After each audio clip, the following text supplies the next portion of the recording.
Sun Tzu on the Art of War, the oldest military treatise in the world. Translated from the Chinese by Lionel Giles, M.A. 1910. Laying plans. 1. Sun Tzu said, "The art of war is of vital importance to the state." 2. It is a matter of life and death, a road either to safety or to ruin. Hence it is a subject of inquiry which can on no account be neglected. 3. The art of war, then, is governed by 5 constant factors, to be taken into account in one's deliberations when seeking to determine the conditions obtaining in the field. 4. These are 1. The moral law, 2. Heaven, 3. Earth, 4. The commander, 5. Method and discipline. 56. The moral law causes the people to be in complete accord with their ruler, so that they will follow him regardless of their lives, undismayed by any danger. 7. Heaven signifies night and day, cold and heat, times and seasons. 8. Earth comprises distances, great and small, danger and security, open ground and narrow passes. The chances of life and death. 9. The commander stands for the virtues of wisdom, sincerely benevolence, courage and strictness. 10. By method and discipline are to be understood the marshalling of the army in its proper subdivisions, the graduations of rank among the officers, the maintenance of roads by which supplies may reach the army, and the control of military expenditure. 11. These 5 heads should be familiar to every general. He who knows them will be victorious. He who knows them not will fail. 12. Therefore, in your deliberations, when seeking to determine the military conditions, let them be made the basis of a comparison in this wise.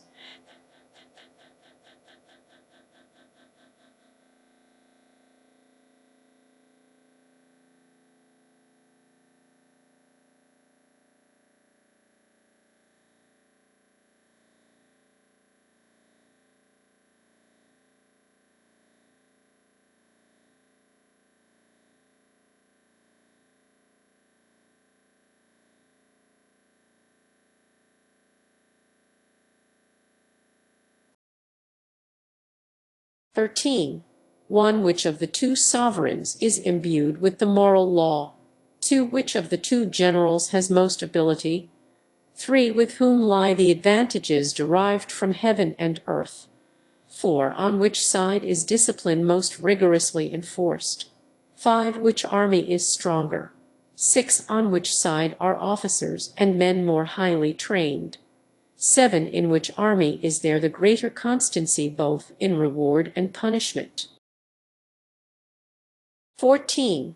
By means of these 7 considerations I can forecast victory or defeat. 15. The general that hearkens to my counsel and acts upon it will conquer. Let such a one be retained in command. The general that hearkens not to my counsel nor acts upon it will suffer defeat. Let such a one be dismissed. 16. While heading the profit of my counsel, avail yourself also of any helpful circumstances over and beyond the ordinary rules. 17. According as circumstances are favorable, one should modify one's plans. 18. All warfare is based on deception. 19. Hence, when able to attack, we must seem unable. When using our forces, we must seem inactive. When we are near, we must make the enemy believe we are far away. When far away, we must make him believe we are near. 20. Hold out baits to entice the enemy, feign disorder, and crush him. 21. If he is secure at all points, be prepared for him. If he is in superior strength, evade him. 22. If your opponent is of choleric temper, seek to irritate him. Pretend to be weak, that he may grow arrogant. 23. If he is taking his ease, give him no rest. If his forces are united, separate them. 24. Attack him where he is unprepared, appear where you are not expected. 25. These military devices leading to victory must not be divulged beforehand. 26. Now the general who wins a battle makes many calculations in his temple ere the battle is fought. The general who loses a battle makes but few calculations beforehand. Thus do many calculations lead to victory, and few calculations to defeat. How much more no calculation at all? It is by attention to this point that I can foresee who is likely to win or lose. Roman 2, Waging War, 1. Sun Tzu said, in the operations of war, where there are in the field 1,000 swift chariots, as many heavy chariots, and 100,000 mail-clad soldiers, with provisions enough to carry them 1,000 lie. The expenditure at home and at the front, including entertainment of guests, small items such as glue and paint, and sums spent on chariots and armor, will reach the total of 1,000 ounces of silver per day. Such is the cost of raising an army of 100,000 men. 2. When you engage in actual fighting, if victory is long in coming, then men's weapons will grow dull and their ardor will be damped.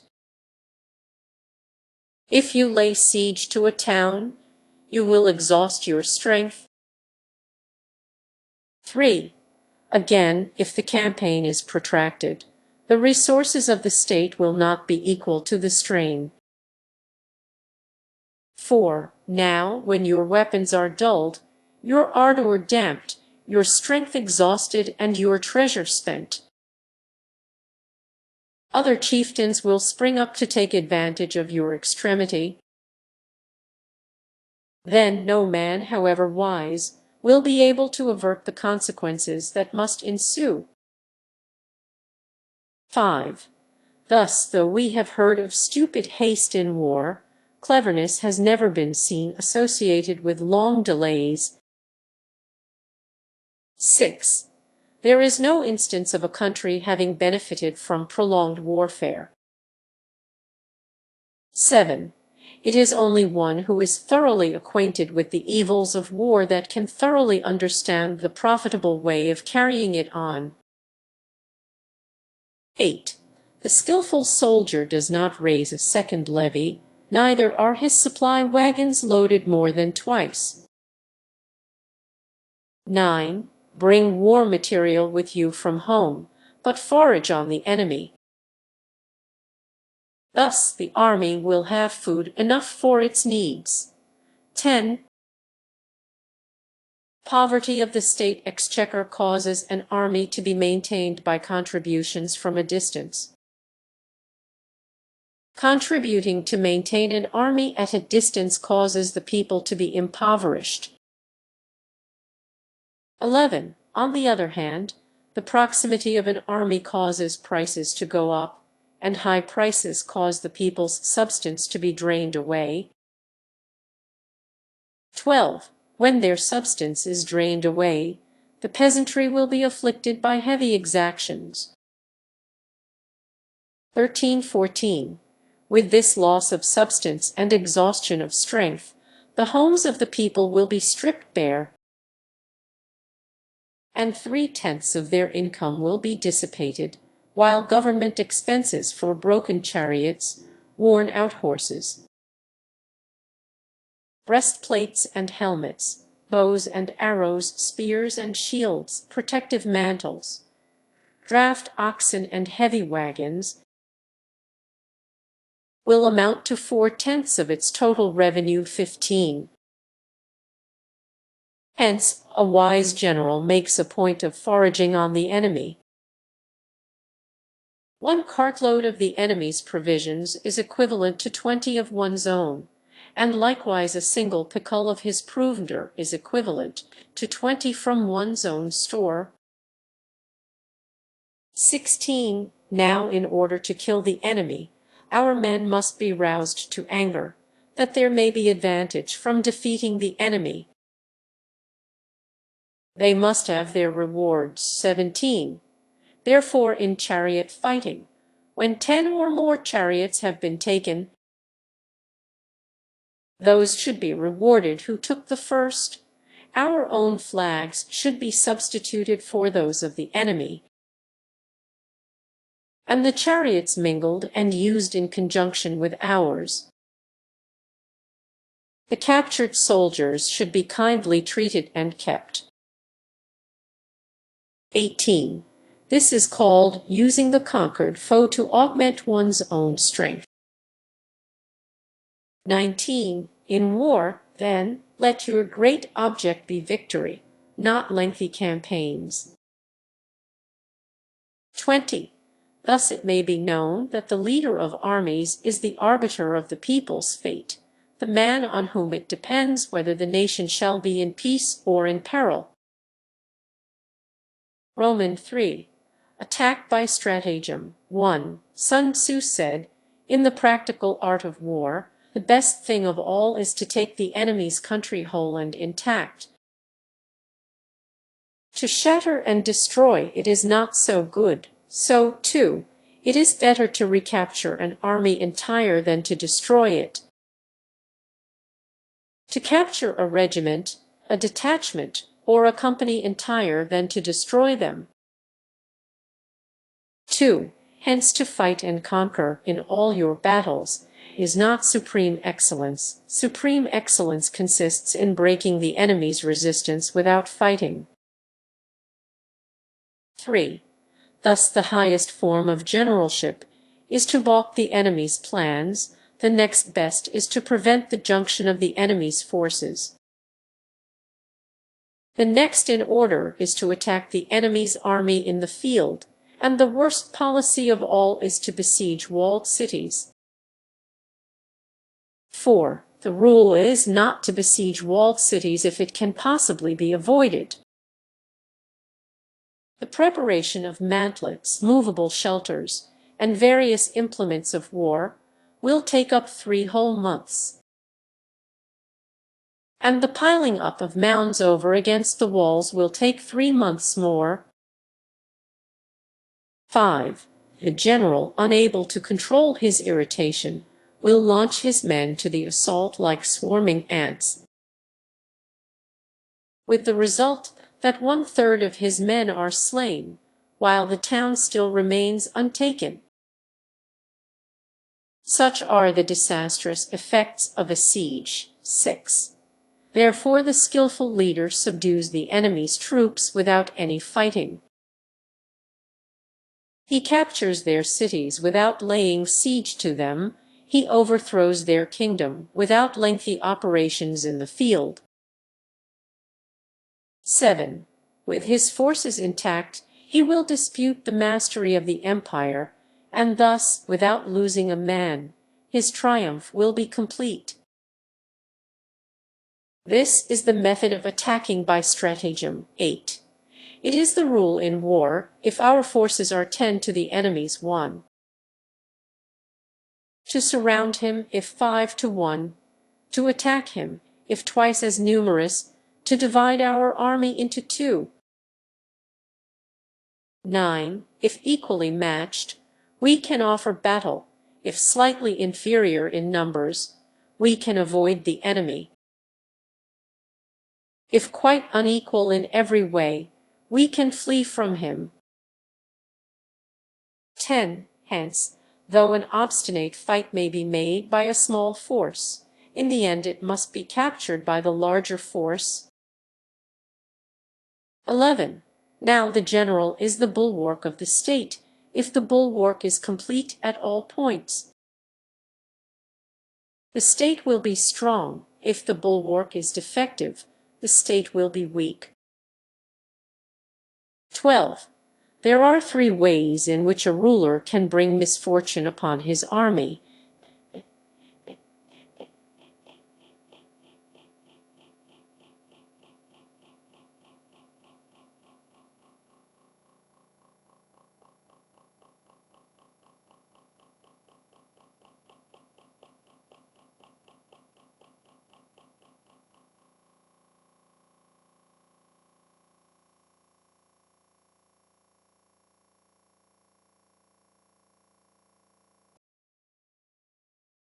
(13) 1. By commanding the army to advance or to retreat, being ignorant of the fact that it cannot obey.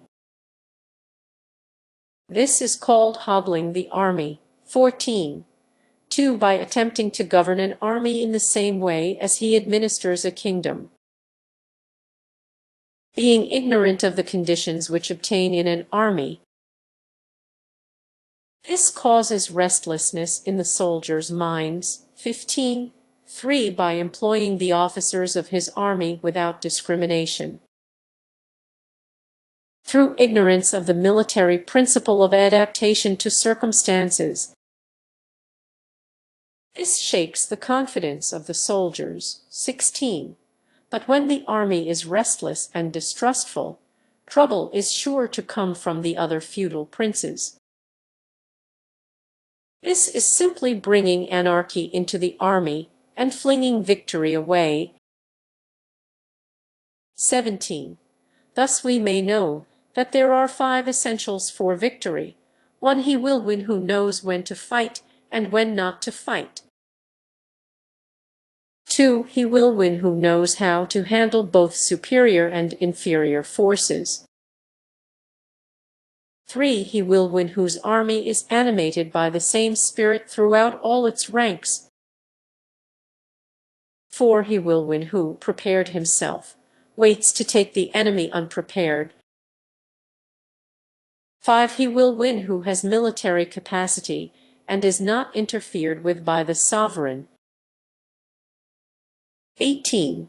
Hence the saying, if you know the enemy and know yourself, you need not fear the result of 100 battles. If you know yourself but not the enemy, for every victory gained you will also suffer a defeat. If you know neither the enemy nor yourself, you will succumb in every battle. Roman 4. Tactical Dispositions. 1. Sun Tzu said, "The good fighters of old first put themselves beyond the possibility of defeat, and then waited for an opportunity of defeating the enemy." 2. To secure ourselves against defeat lies in our own hands, but the opportunity of defeating the enemy is provided by the enemy himself. 3. Thus the good fighter is able to secure himself against defeat, but cannot make certain of defeating the enemy. 4. Hence the saying, one may know how to conquer without being able to do it. 5. Security against defeat implies defensive tactics. Ability to defeat the enemy means taking the offensive. 6. Standing on the defensive indicates insufficient strength, attacking a superabundance of strength. 7. The general who is skilled in defense hides in the most secret recesses of the earth. He who is skilled in attack flashes forth from the topmost heights of heaven. Thus, on the one hand, we have ability to protect ourselves, on the other, a victory that is complete. 8. To see victory only when it is within the ken of the common herd is not the acme of excellence. 9. Neither is it the acme of excellence if you fight and conquer, and the whole empire says, "Well done." 10. To lift an autumn hair is no sign of great strength. To see the sun and moon is no sign of sharp sight. To hear the noise of thunder is no sign of a quick ear. 11. What the ancients called a clever fighter is one who not only wins, but excels in winning with ease. 12. Hence his victories bring him neither reputation for wisdom nor credit for courage. 13. He wins his battles by making no mistakes. Making no mistakes is what establishes the certainty of victory. For it means conquering an enemy that is already defeated. 14. Hence the skillful fighter puts himself into a position which makes defeat impossible, and does not miss the moment for defeating the enemy. 15. Thus it is that in war the victorious strategist only seeks battle after the victory has been won, whereas he who is destined to defeat first fights and afterwards looks for victory. 16. The consummate leader cultivates the moral law and strictly adheres to method and discipline. Thus it is in his power to control success. 17. In respect of military method, we have, firstly, measurement. Secondly, estimation of quantity. Thirdly, calculation. Fourthly, balancing of chances. Fifthly, victory. 18.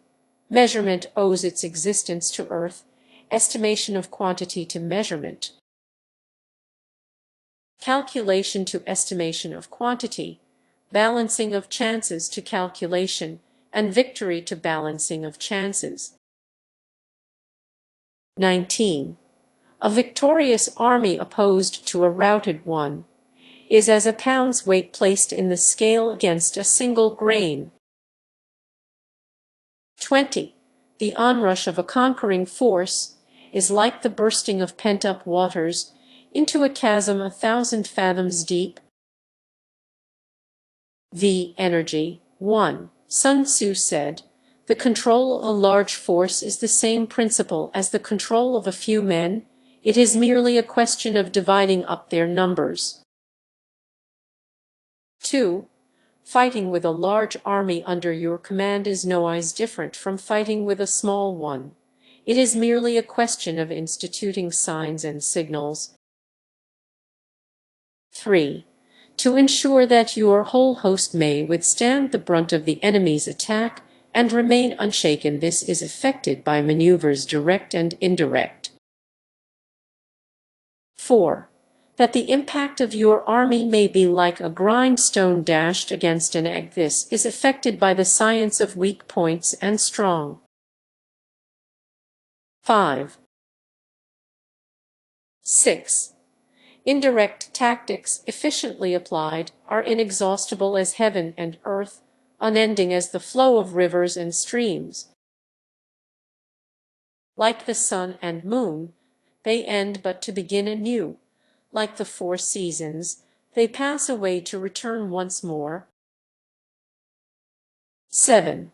There are not more than 5 musical notes, yet the combinations of these 5 give rise to more melodies than can ever be heard. 8. There are not more than 5 primary colors: blue, yellow, red, white, and black, yet in combination they produce more hues than can ever been seen. 9. There are not more than 5 cardinal tastes: sour, acrid, salt, sweet, bitter, yet combinations of them yield more flavors than can ever be tasted. 10. In battle, there are not more than 2 methods of attack: the direct and the indirect. Yet these 2 in combination give rise to an endless series of maneuvers. 11. The direct and the indirect lead on to each other in turn. It is like moving in a circle, you never come to an end. Who can exhaust the possibilities of their combination? 12. The onset of troops is like the rush of a torrent which will even roll stones along in its course. 13. The quality of decision is like the well-timed swoop of a falcon which enables it to strike and destroy its victim. 14. Therefore the good fighter will be terrible in his onset, and prompt in his decision. 15. Energy may be likened to the bending of a crossbow, decision to the releasing of a trigger. 16. Amid the turmoil and tumult of battle, there may be seeming disorder, and yet no real disorder at all. Amid confusion and chaos, your array may be without head or tail, yet it will be proof against defeat. 17. Simulated disorder postulates perfect discipline, simulated fear postulates courage. Simulated weakness postulates strength. 18. Hiding order beneath the cloak of disorder is simply a question of subdivision. Concealing courage under a show of timidity presupposes a fund of latent energy.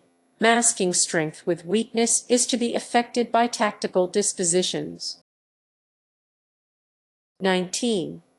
Thus one who is skillful at keeping the enemy on the move maintains deceitful appearances, according to which the enemy will act.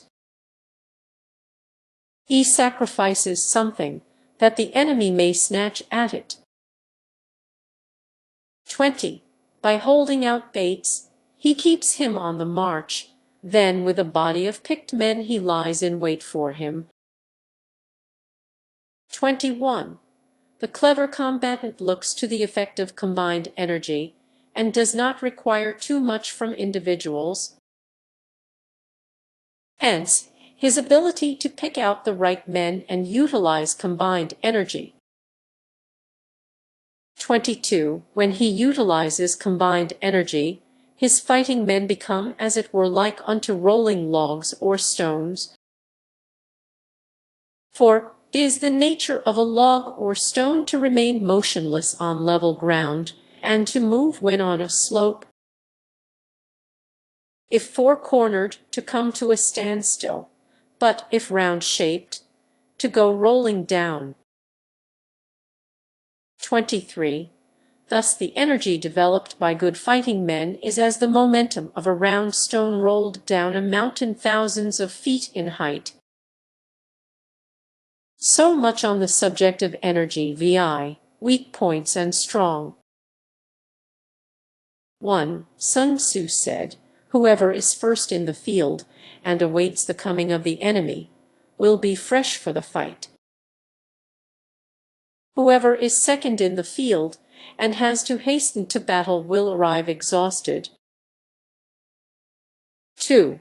Therefore the clever combatant imposes his will on the enemy, but does not allow the enemy's will to be imposed on him. 3. By holding out advantages to him, he can cause the enemy to approach of his own accord. Or, by inflicting damage, he can make it impossible for the enemy to draw near. 4. If the enemy is taking his ease, he can harass him. If well supplied with food, he can starve him out. If quietly encamped, he can force him to move. 5. Appear at points which the enemy must hasten to defend. March swiftly to places where you are not expected. 6. An army may march great distances without distress, if it marches through country where the enemy is not. 7.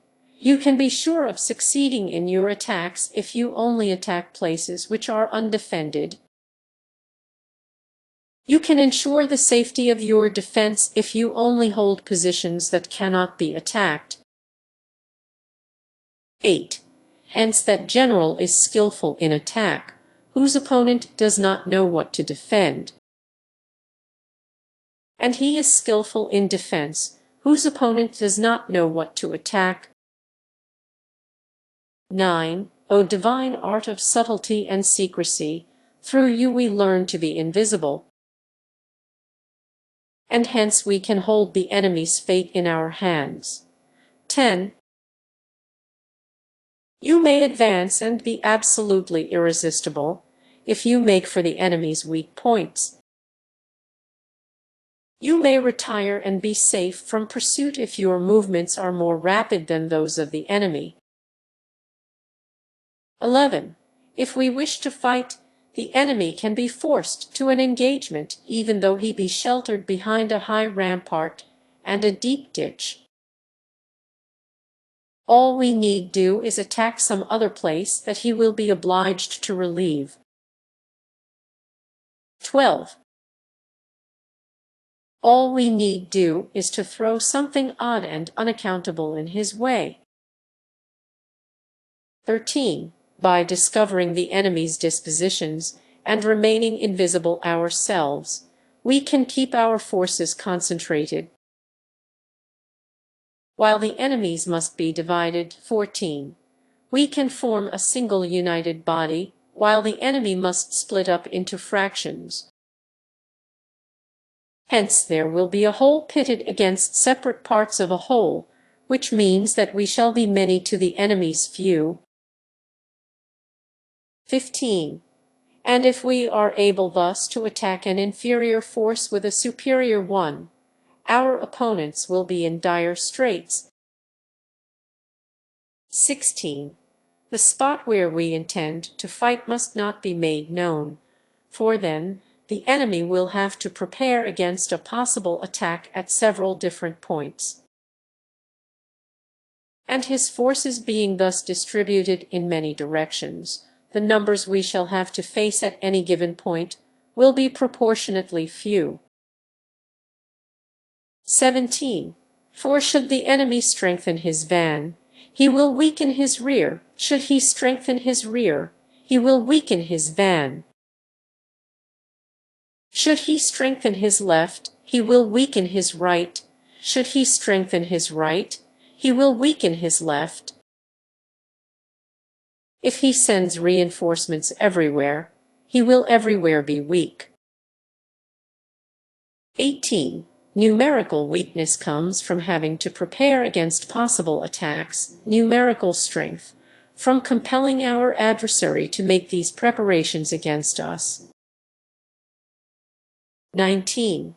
Knowing the place and the time of the coming battle, we may concentrate from the greatest distances in order to fight. 20. But if neither time nor place be known, then the left wing will be impotent to succor the right equally impotent to succor the left, the van unable to relieve the rear, or the rear to support the van. How much more so if the furthest portions of the army are anything under 100 ely apart, and even the nearest are separated by several ely. 21. Though according to my estimate the soldiers of UA exceed our own in number, that shall advantage them, nothing in the matter of victory. I say then that victory can be achieved. 22. Though the enemy be stronger in numbers, we may prevent him from fighting. Scheme so as to discover his plans and the likelihood of their success. 23. Rouse him, and learn the principle of his activity or inactivity. Force him to reveal himself, so as to find out his vulnerable spots. 24. Carefully compare the opposing army with your own, so that you may know where strength is superabundant and where it is deficient. 25. In making tactical dispositions, The highest pitch you can attain is to conceal them. Conceal your dispositions, and you will be safe from the prying of the subtlest spies, from the machinations of the wisest brains. 26. How victory may be produced for them, out of the enemy's own tactics, that is what the multitude cannot comprehend. 27. All men can see the tactics whereby I conquer, but what none can see is the strategy out of which victory is evolved. 28. Do not repeat the tactics which have gained you one victory, but let your methods be regulated by the infinite variety of circumstances. 29. Military tactics are like unto water, for water in its natural course runs away from high places and hastens downwards. 30. So in war, the way is to avoid what is strong and to strike at what is weak. 31. Water shapes its course according to the nature of the ground over which it flows. The soldier works out his victory in relation to the foe whom he is facing. 32. Therefore, just as water retains no constant shape, so in warfare there are no constant conditions. 33. He who can modify his tactics in relation to his opponent, and thereby succeed in winning, may be called a heaven-born captain. 34. The five elements water, fire, wood, metal, earth are not always equally predominant. The four seasons make way for each other in turn. There are short days and long. The moon has its periods of waning and waxing. Romans 7, Maneuvering 1. Sun Tzu said, in war, the general receives his commands from the sovereign. 2. Having collected an army and concentrated his forces, he must blend and harmonize the different elements thereof before pitching his camp. 3. After that comes tactical maneuvering, than which there is nothing more difficult. The difficulty of tactical maneuvering consists in turning the devious into the direct, and misfortune into gain. 4. Thus, to take a long and circuitous route, after enticing the enemy out of the way, and those starting after him,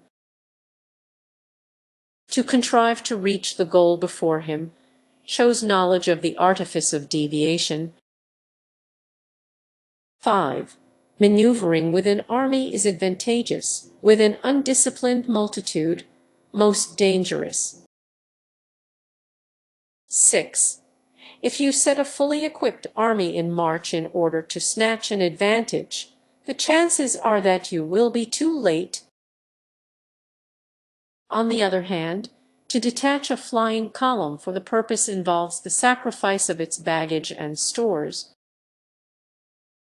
7. Thus, if you order your men to roll up their buff coats, and make forced marches without halting day or night,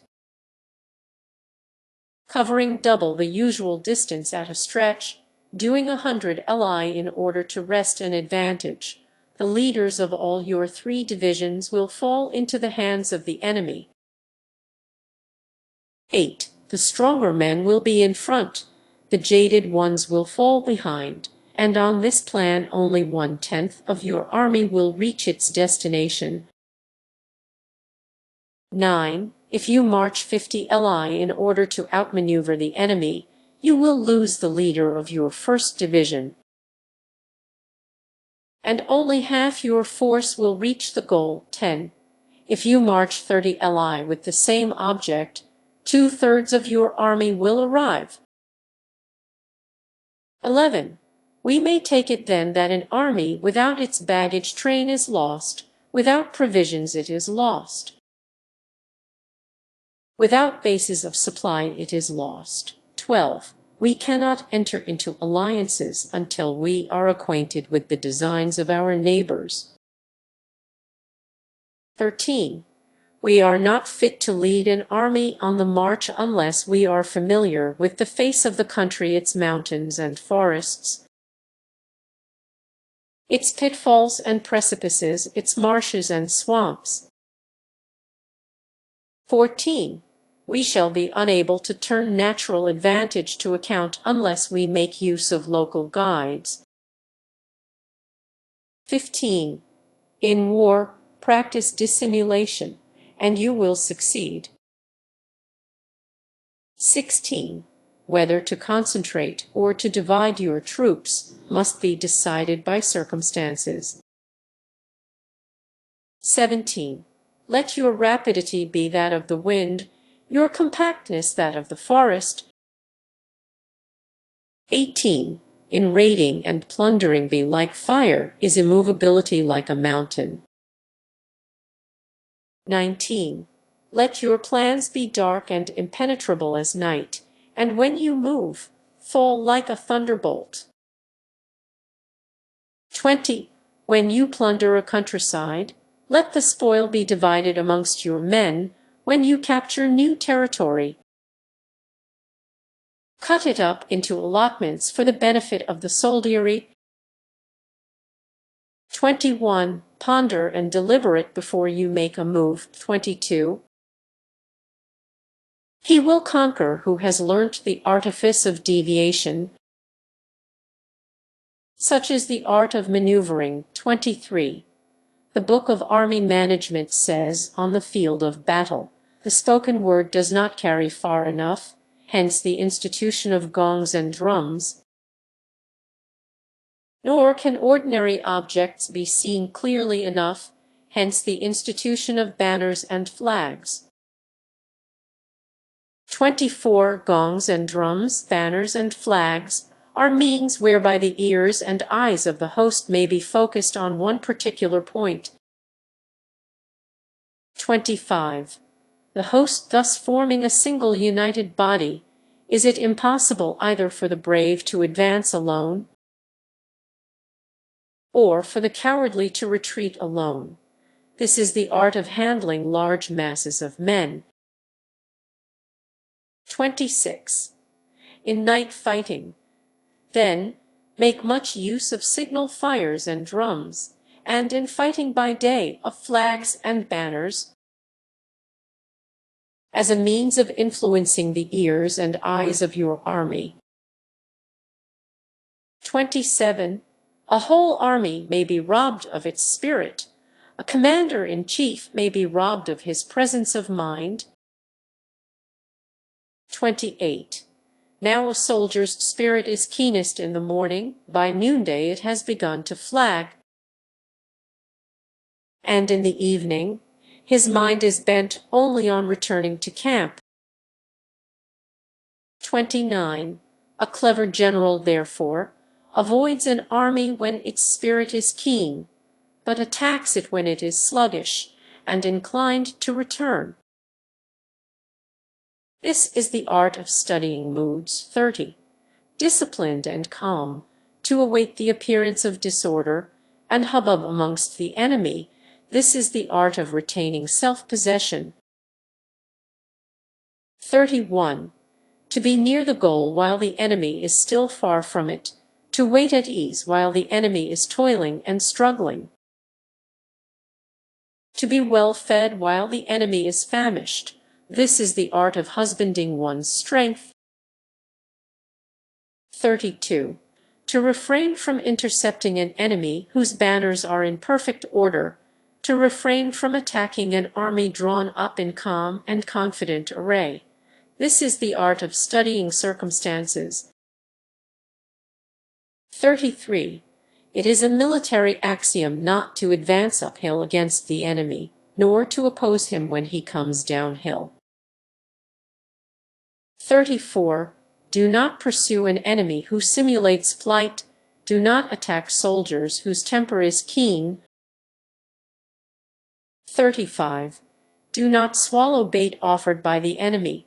Do not interfere with an army that is returning home. 36. When you surround an army, leave an outlet free. Do not press a desperate foe too hard. 37. Such is the art of warfare. Roman 8. Variation in tactics. 1. Sun Tzu said, "In war, the general receives his commands from the sovereign, collects his army and concentrates his forces." 2. When in difficult country, do not encamp. In country where high roads intersect, join hands with your allies. Do not linger in dangerously isolated positions. In hemmed-in situations, you must resort to stratagem. In desperate position, you must fight. 3. There are roads which must not be followed, armies which must be not attacked, towns which must not be besieged, positions which must not be contested, commands of the sovereign which must not be obeyed. 4. The general who thoroughly understands the advantages that accompany variation of tactics knows how to handle his troops. 5. The general who does not understand these may be well acquainted with the configuration of the country, yet he will not be able to turn his knowledge to practical account. 6. So, the student of war who is unversed in the art of war of varying his plans, even though he be acquainted with the 5 advantages, will fail to make the best use of his men. 7. Hence in the wise leader's plans, considerations of advantage and of disadvantage will be blended together. 8. If our expectation of advantage be tempered in this way, we may succeed in accomplishing the essential part of our schemes.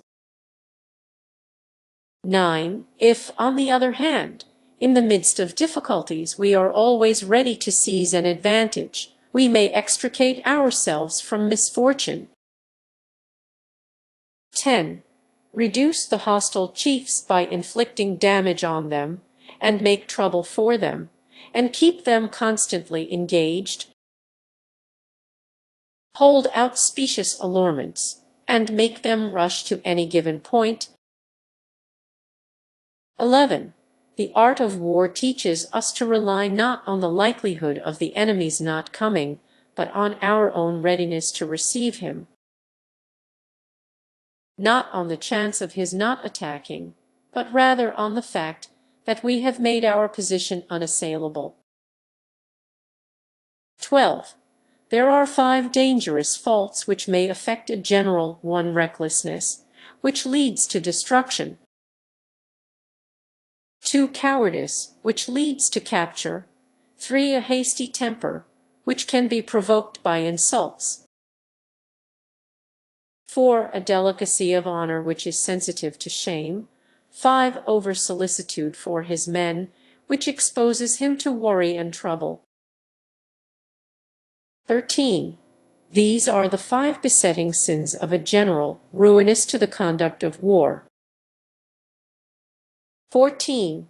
When an army is overthrown and its leader slain, the cause will surely be found among these 5 dangerous faults.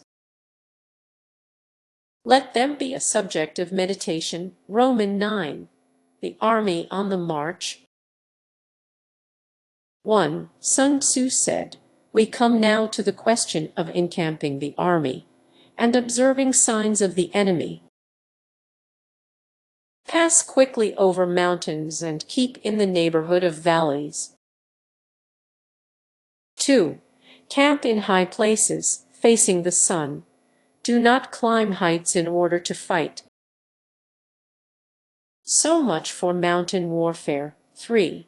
After crossing a river, you should get far away from it. 4. When an invading force crosses a river in its onward march, do not advance to meet it in midstream. It will be best to let half the army get across, and then deliver your attack. 5. If you are anxious to fight, You should not go to meet the invader near a river which he has to cross. 6. Moor your craft higher up than the enemy and facing the sun. Do not move upstream to meet the enemy. So much for river warfare. 7. In crossing salt marshes, your sole concern should be to get over them quickly, without any delay. 8.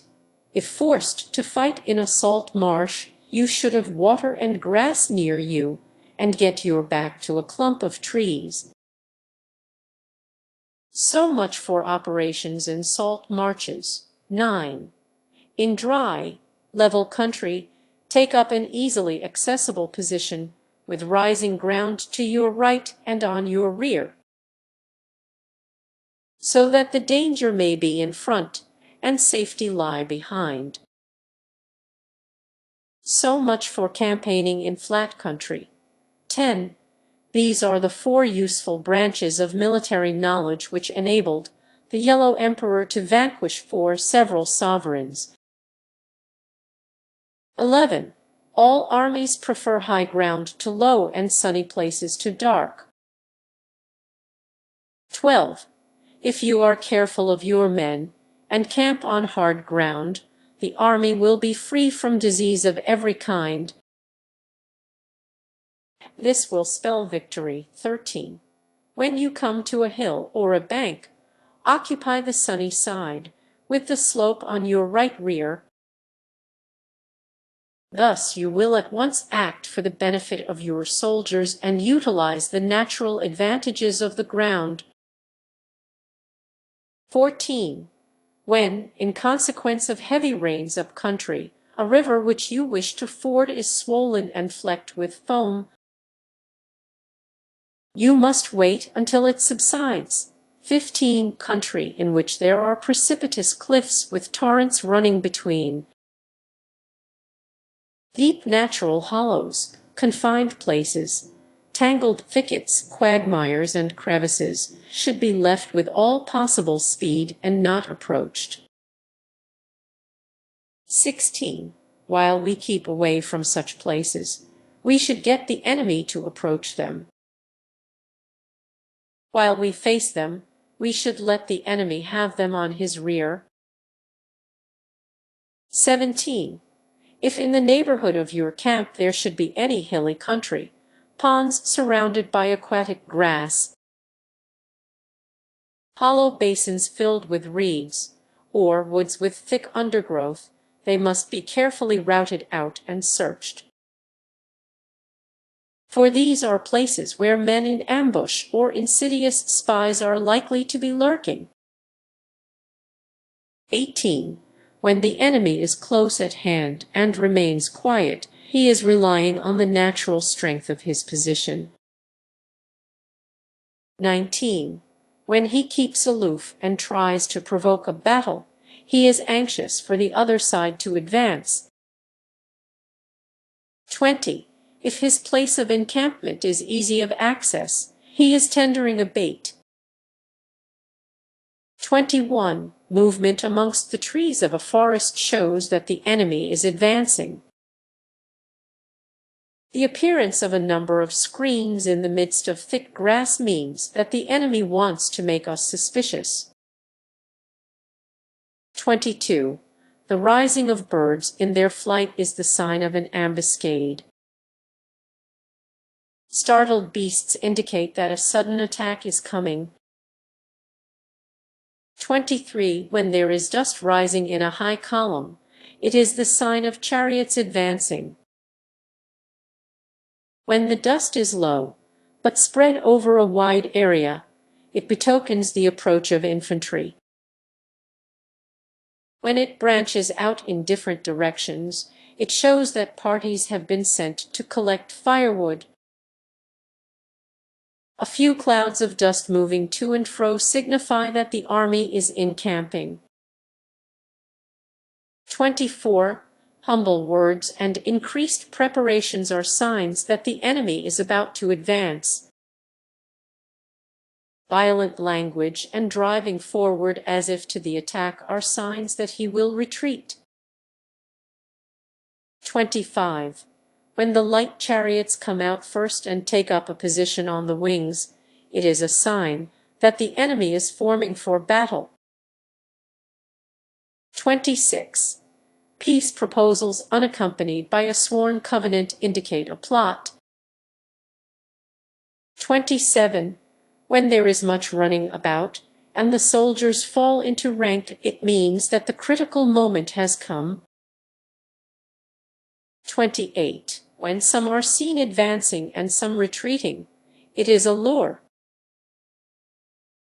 29. When the soldiers stand leaning on their spears, they are faint from want of food. 30. If those who are sent to draw water begin by drinking themselves, the army is suffering from thirst. 31. If the enemy sees an advantage to be gained and makes no effort to secure it, the soldiers are exhausted. 32. If birds gather on any spot, it is unoccupied. Clamor by night betokens nervousness. 33. If there is disturbance in the camp, the general's authority is weak. If the banners and flags are shifted about, sedition is afoot. If the officers are angry, it means that the men are weary. 34. When an army feeds its horses with grain and kills its cattle for food, and when the men do not hang their cooking pots over the camp fires, showing that they will not return to their tents, you may know that they are determined to fight to the death. 35. The sight of men whispering together in small knots or speaking in subdued tones points to disaffection amongst the rank and file. 36. Too frequent rewards signify that the enemy is at the end of his resources. Too many punishments betray a condition of dire distress. 37. To begin by bluster, but afterwards to take fright at the enemy's numbers, shows a supreme lack of intelligence. 38. When envoys are sent with compliments in their mouths, it is a sign that the enemy wishes for a truce. 39. If the enemy's troops march up angrily and remain facing ours for a long time without either joining battle or taking themselves off again, the situation is one that demands great vigilance and circumspection. 40. If our troops are no more in number than the enemy, that is amply sufficient. It only means that no direct attack can be made. What we can do is simply to concentrate all our available strength, keep a close watch on the enemy, and obtain reinforcements. 41. He who exercises no forethought but makes light of his opponents is sure to be captured by them. 42. If soldiers are punished before they have grown attached to you, they will not prove submissive. And, unless submissive, then will be practically useless. If, when the soldiers have become attached to you, punishments are not enforced, they will still be useless.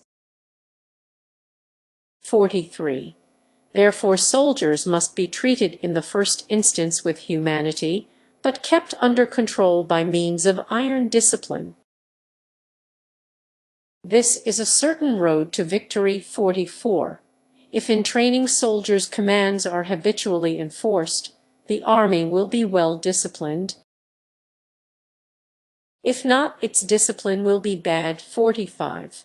If a general shows confidence in his men, but always insists on his orders being obeyed, the gain will be mutual. Terrain. 1. Sun Tzu said, "We may distinguish 6 kinds of terrain: to wit, 1 accessible ground, 2 entangling ground, 3 temporizing ground, 4 narrow passes, 5 precipitous heights, 6 positions at a great distance from the enemy, 2 ground which can be freely traversed by both sides is called accessible.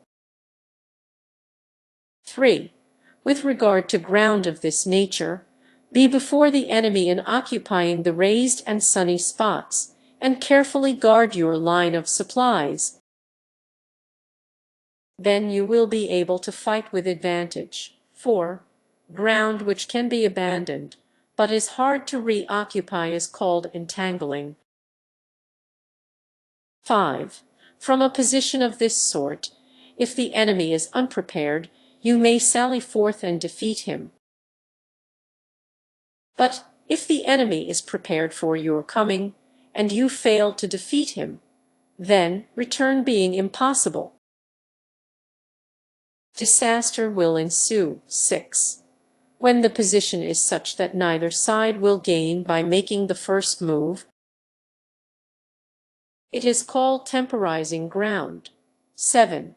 In a position of this sort, even though the enemy should offer us an attractive bait,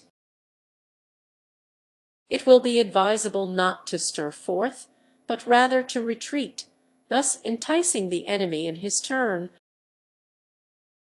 Then, when part of his army has come out, we may deliver our attack with advantage. 8. With regard to narrow passes, if you can occupy them first, let them be strongly garrisoned, and await the advent of the enemy. 9. Should the army forestall you in occupying a pass, do not go after him if the pass is fully garrisoned, but only if it is weakly garrisoned. 10. With regard to precipitous heights, if you are beforehand with your adversary, you should occupy the raised and sunny spots, and there wait for him to come up. 11. If the enemy has occupied them before you, do not follow him, but retreat and try to entice him away. 12. If you are situated at a great distance from the enemy, and the strength of the two armies is equal, it is not easy to provoke a battle, and fighting will be to your disadvantage. 13. These 6 are the principles connected with earth. The general who has attained a responsible post must be careful to study them. 14. Now an army is exposed to 6 several calamities, not arising from natural causes, but from faults for which the general is responsible. These are 1. Flight, 2. Insubordination, 3. Collapse, 4. Ruin, 5. Disorganization, 6. Rout, 15. Other conditions being equal, if one force is hurled against another 10 times its size, the result will be the flight of the former. 16. When the common soldiers are too strong and their officers too weak, the result is insubordination. When the officers are too strong and the common soldiers too weak, the result is collapse. 17. When the higher officers are angry and insubordinate, and on meeting the enemy give battle on their own account from a feeling of resentment, before the commander-in-chief can tell whether or not he is in a position to fight, the result is ruin. 18. When the general is weak and without authority, when his orders are not clear and distinct, when there are no fixed duties assigned to officers and men, and the ranks are formed in a slovenly haphazard manner, the result is utter disorganization. 19. When a general, unable to estimate the enemy's strength, allows an inferior force to engage a larger one, or hurls a weak detachment against a powerful one, and neglects to place picked soldiers in the front rank. The result must be rout. 20. These are 6 ways of courting defeat, which must be carefully noted by the general who has attained a responsible post. 21. The natural formation of the country is the soldier's best ally, but a power of estimating the adversary, of controlling the forces of victory, and of shrewdly calculating difficulties, dangers, and distances, constitutes the test of a great general. 22. He who knows these things, and in fighting puts his knowledge into practice,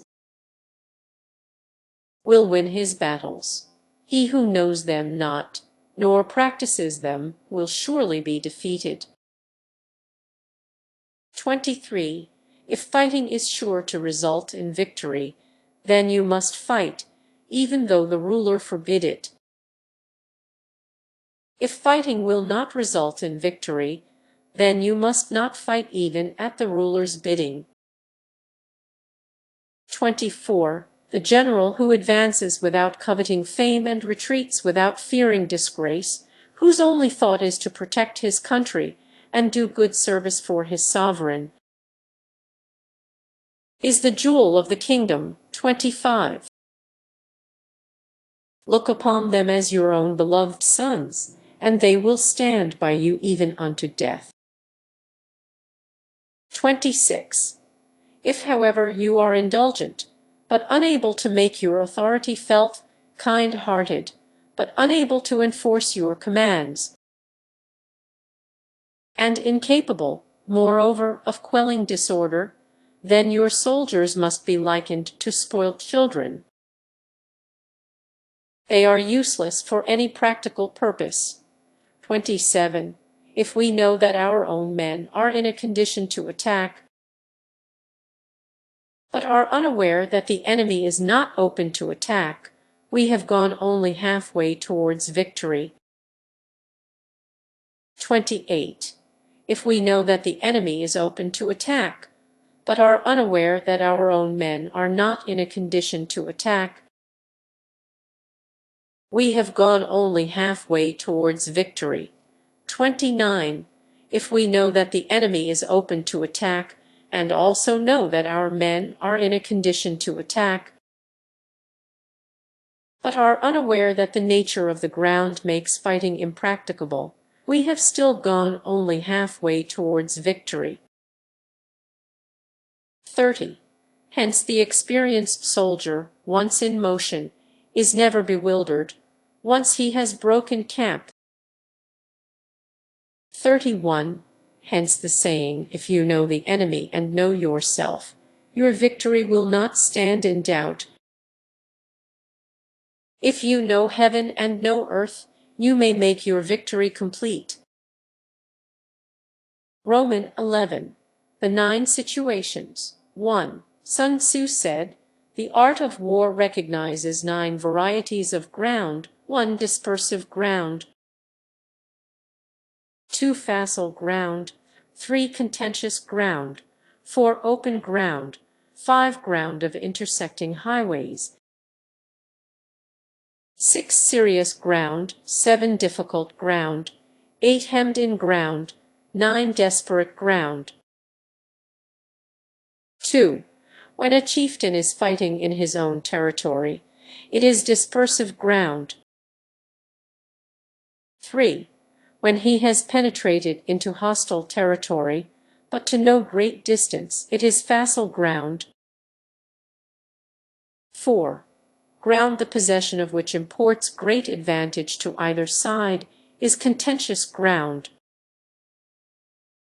5. Ground on which each side has liberty of movement is open ground. 6. Ground which forms the key to 3 contiguous states, so that he who occupies it first has most of the empire at his command, is a ground of intersecting highways. 7. When an army has penetrated into the heart of a hostile country, leaving a number of fortified cities in its rear. It is serious ground. 8. Mountain forests, rugged steeps, marshes, and fens, all country that is hard to traverse. This is difficult ground. 9. Ground which is reached through narrow gorges, and from which we can only retire by tortuous paths, so that a small number of the enemy would suffice to crush a large body of our men. This is hemmed-in ground. 10. Ground on which we can only be saved from destruction by fighting without delay is desperate ground. 11. On dispersive ground, therefore, fight not. On facile ground, halt not. On contentious ground, attack not. 12. On open ground, do not try to block the enemy's way. On the ground of intersecting highways, join hands with your allies. 13. On serious ground, gather in plunder. In difficult ground, keep steadily on the march. 14.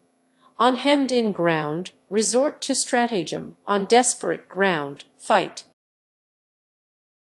15.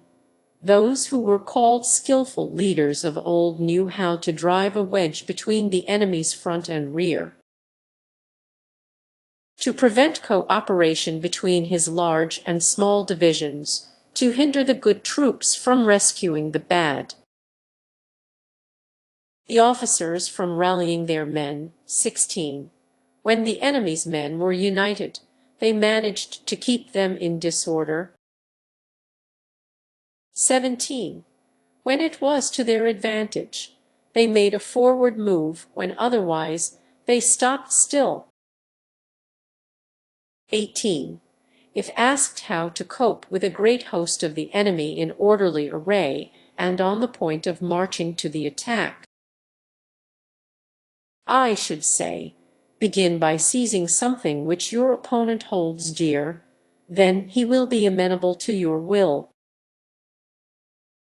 19. Rapidity is the essence of war. Take advantage of the enemy's unreadiness, make your way by unexpected routes, and attack unguarded spots. 20. The following are the principles to be observed by an invading force, the further you penetrate into a country, the greater will be the solidarity of your troops, and thus the defenders will not prevail against you. 21. Make forays in fertile country in order to supply your army with food. 22. Carefully study the well-being of your men, and do not overtax them. Concentrate your energy and hoard your strength. Keep your army continually on the move, and devise unfathomable plans. 23. Throw your soldiers into positions whence there is no escape, and they will prefer death to flight. If they will face death, there is nothing they may not achieve. Officers and men alike will put forth their uttermost strength.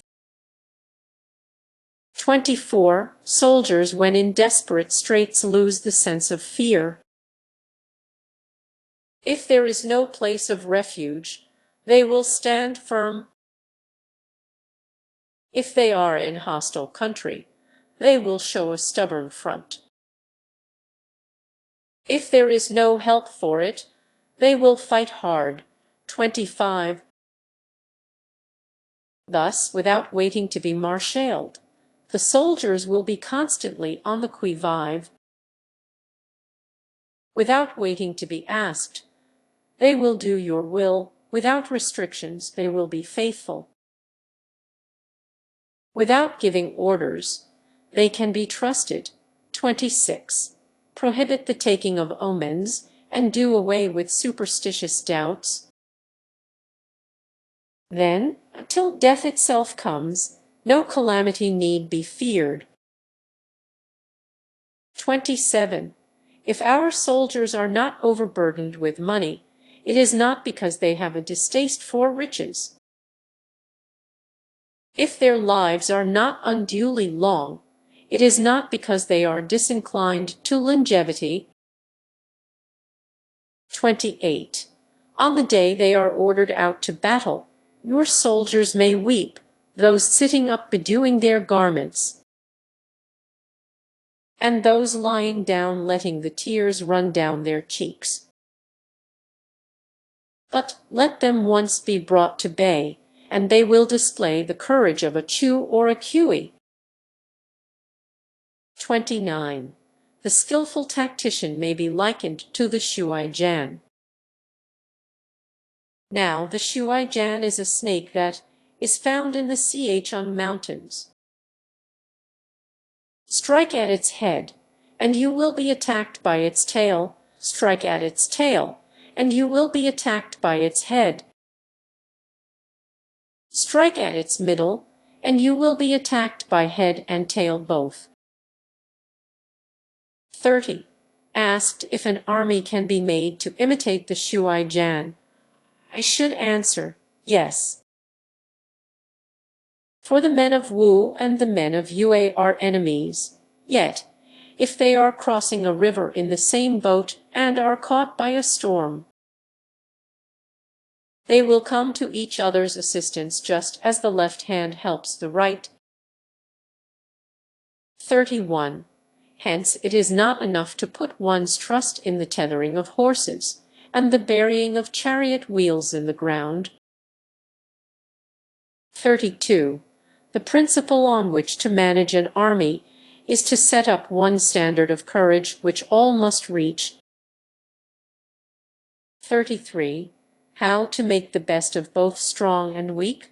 That is a question involving the proper use of ground. 34.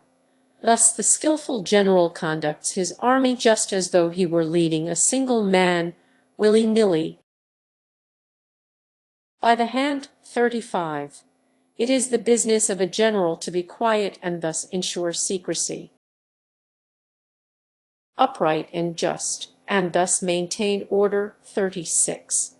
He must be able to mystify his officers and men by false reports and appearances, and thus keep them in total ignorance. 37. By altering his arrangements and changing his plans, he keeps the enemy without definite knowledge. By shifting his camp and taking circuitous routes, he prevents the enemy from anticipating his purpose. 38. At the critical moment, the leader of an army acts like one who has climbed up a height and then kicks away the ladder behind him. He carries his men deep into hostile territory before he shows his hand. 39. He burns his boats and breaks his cooking pots. Like a shepherd driving a flock of sheep, he drives his men this way and that, and nothing knows whither he is going. 40. To muster his host and bring it into danger. This may be termed the business of the general. 41. The different measures suited to the 9 varieties of ground, the expediency of aggressive or defensive tactics, and the fundamental laws of human nature. These are things that must most certainly be studied. 42. When invading hostile territory, the general principle is that penetrating deeply brings cohesion. Penetrating but a short way means dispersion. 43. When you leave your own country behind and take your army across neighborhood territory, you find yourself on critical ground. When there are means of communication on all 4 sides, the ground is one of intersecting highways. 44. When you penetrate deeply into a country, it is serious ground. When you penetrate but a little way, it is facile ground. 45. When you have the enemy's strongholds on your rear, and narrow passes in front, it is hemmed in ground. When there is no place of refuge at all, it is desperate ground. 46. Therefore, on dispersive ground, I would inspire my men with unity of purpose. On facile ground, I would see that there is close connection between all parts of my army.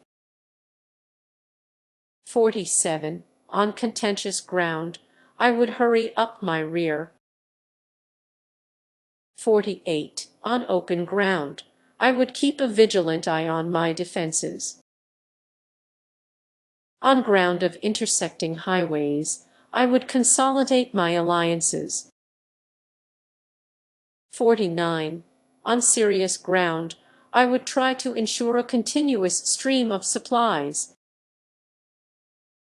On difficult ground, I would keep pushing on along the road.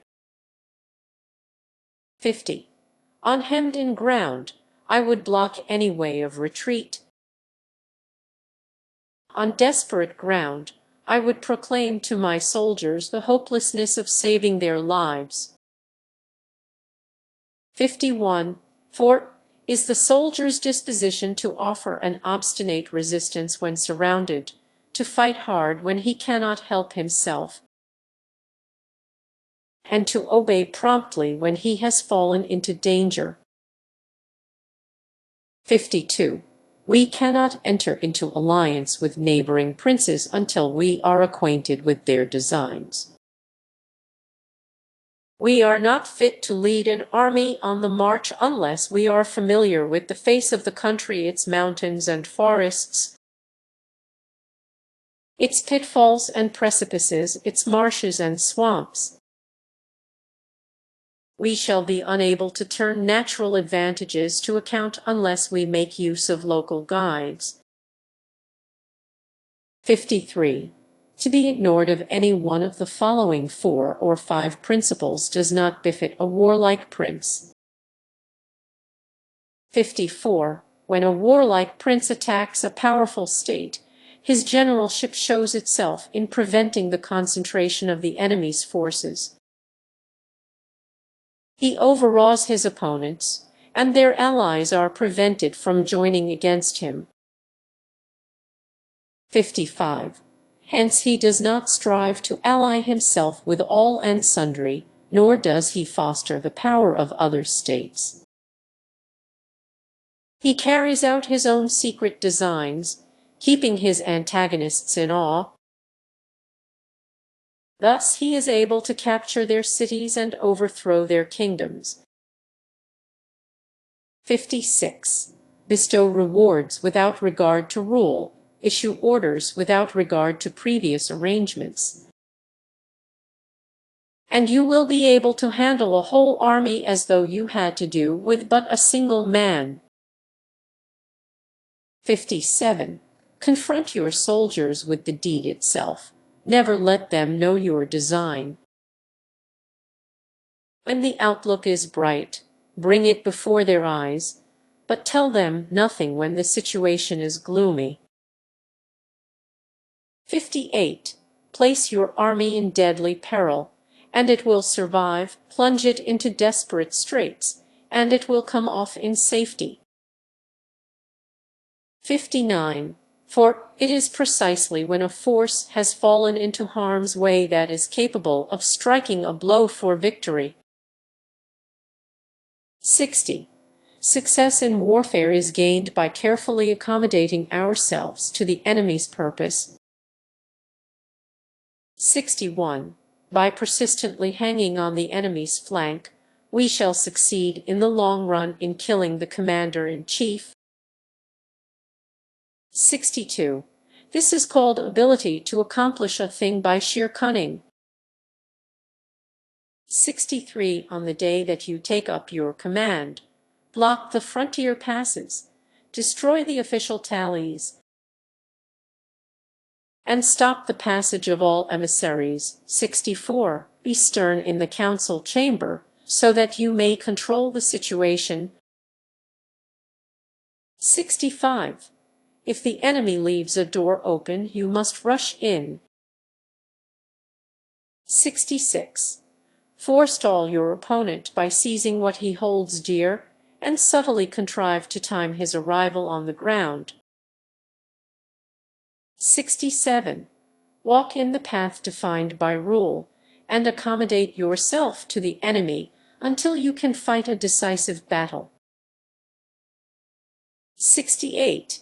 At first, then, exhibit the coyness of a maiden, until the enemy gives you an opening. Afterwards emulate the rapidity of a running hare, and it will be too late for the enemy to oppose you. Roman 12. The attack by fire. 1. Sun Tzu said, "There are 5 ways of attacking with fire. The first is to burn soldiers in their camp, the second is to burn stores, the third is to burn baggage trains. The fourth is to burn arsenals and magazines, the fifth is to hurl dropping fire amongst the enemy." 2. In order to carry out an attack, we must have means available. The material for raising fire should always be kept in readiness. 3. There is a proper season for making attacks with fire, and special days for starting a conflagration. 4. The proper season is when the weather is very dry. The special days are those when the moon is in the constellations of the sieve, the wall, the wing, or the crossbar, for these 4 are all days of rising wind. 5. In attacking with fire, one should be prepared to meet 5 possible developments. 6. 1. When fire breaks out inside to enemy's camp, respond at once with an attack from without. 7. 2. If there is an outbreak of fire, but the enemy's soldiers remain quiet, bide your time and do not attack. 8. 3. When the force of the flames has reached its height, follow it up with an attack, if that is practicable. If not, stay where you are. 9. 4. If it is possible to make an assault with fire from without, do not wait for it to break out within,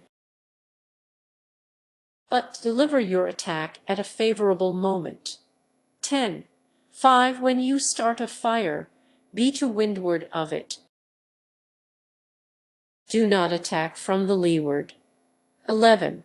A wind that rises in the daytime lasts long, but a night breeze soon falls. 12.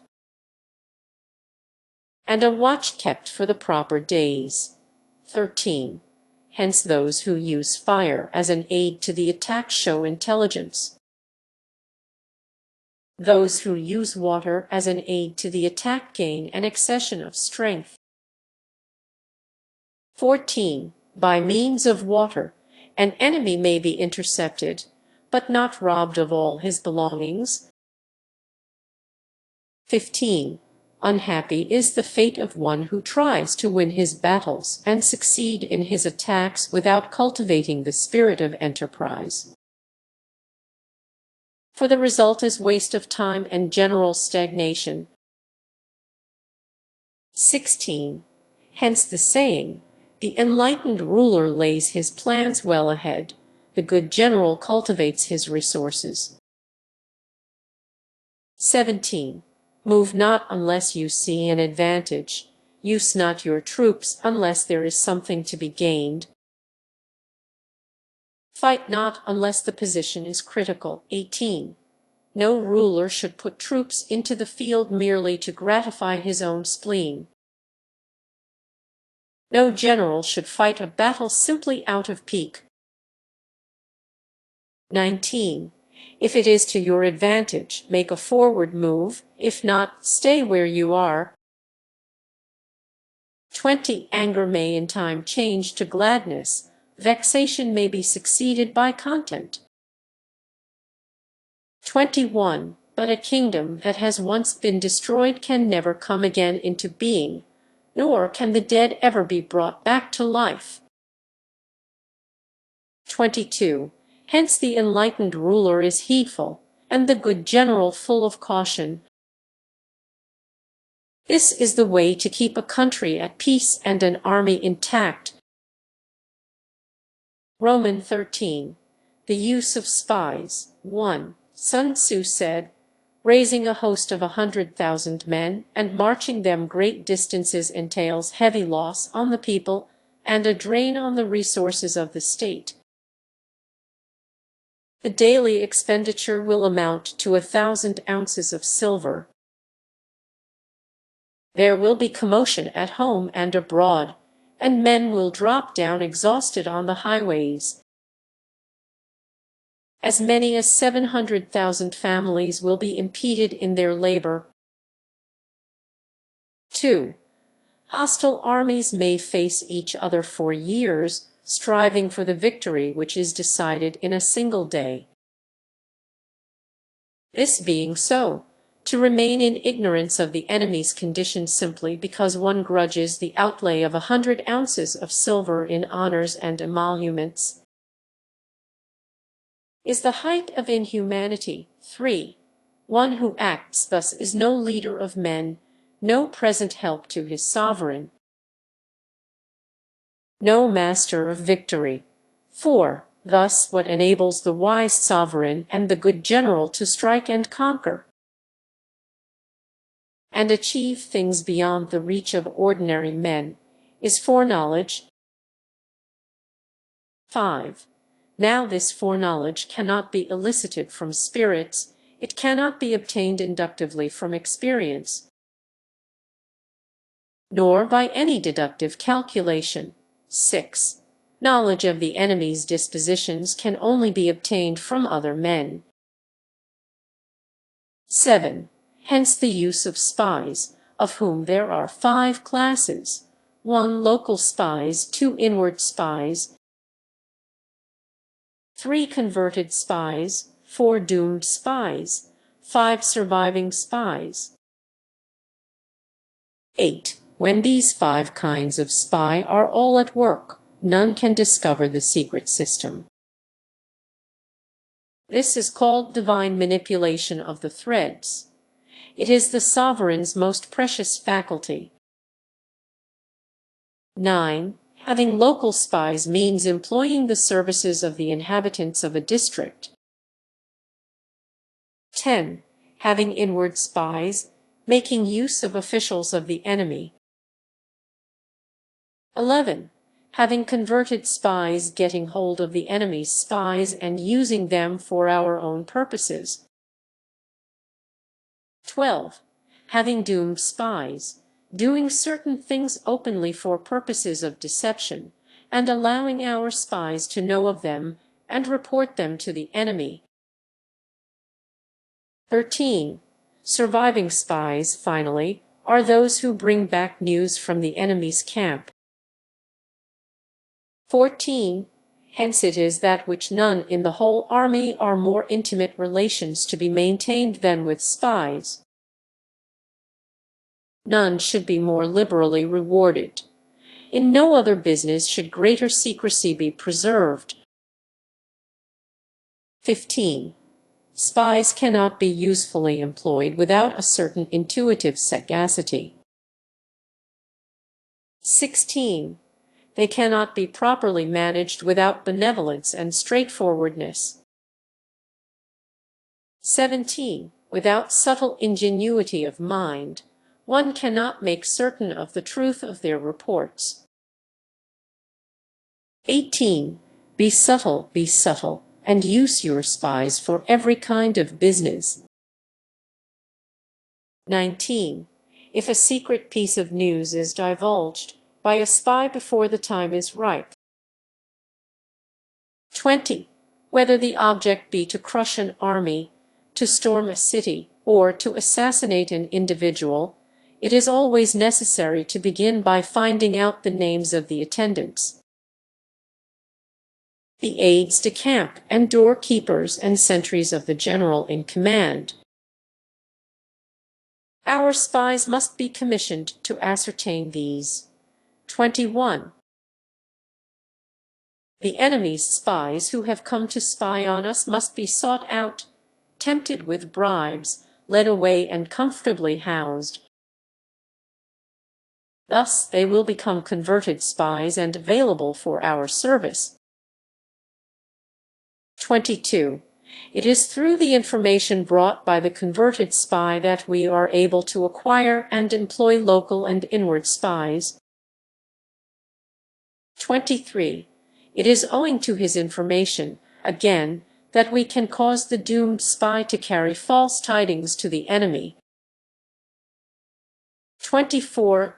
Lastly, it is by his information that the surviving spy can be used on appointed occasions. 25. The end and aim of spying in all its 5 varieties is knowledge of the enemy. And this knowledge can only be derived, in the first instance, from the converted spy. Hence it is essential that the converted spy be treated with the utmost liberality. 26. Of old, the rise of the Yin dynasty was due to Ai Chi, who had served under the Xia. Likewise, the rise of the Chu dynasty was due to Liu Ye, who had served under the Yin. 27. Hence it is only the enlightened ruler and the wise general who will use the highest intelligence of the army for purposes of spying, and thereby they achieve great results. Spies are a most important element in water, because on them depends an army's ability to move,